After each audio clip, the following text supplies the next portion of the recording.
Jammed in Northrop Auditorium on the University of Minnesota campus tonight for opening night of the Minnesota Dance Theater's version of the Nutcracker Fantasy.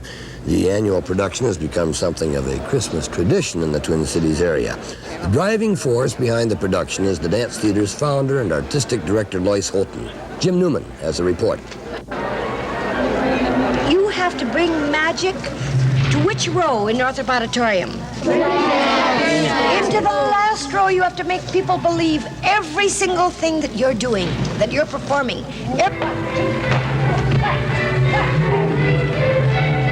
She calls herself a tyrant, but badgering dancers is incidental. During weeks of rehearsal, Lois Holton's primary aim has been to mold a cast of 75 into a finely coordinated expression of her creativity.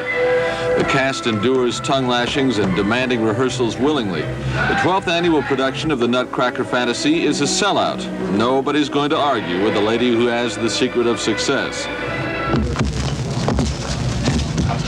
They are going to work for her, hard.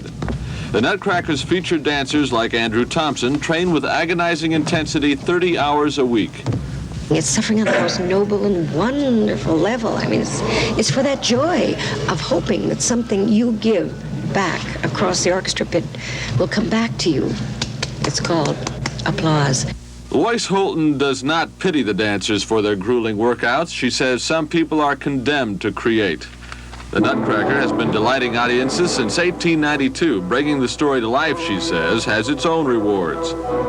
You know, when you can have people come back to you and say, I cry. The Nutcracker's the only time I cry.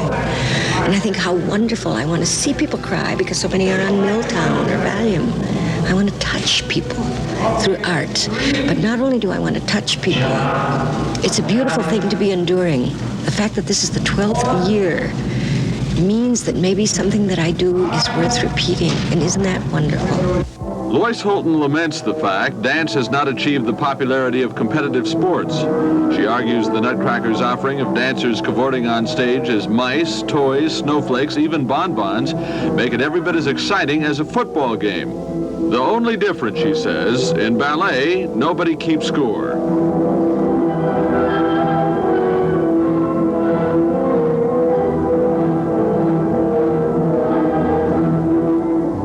Photographer Jack Silverman, Jim Newman, WCCO Television News, Minneapolis.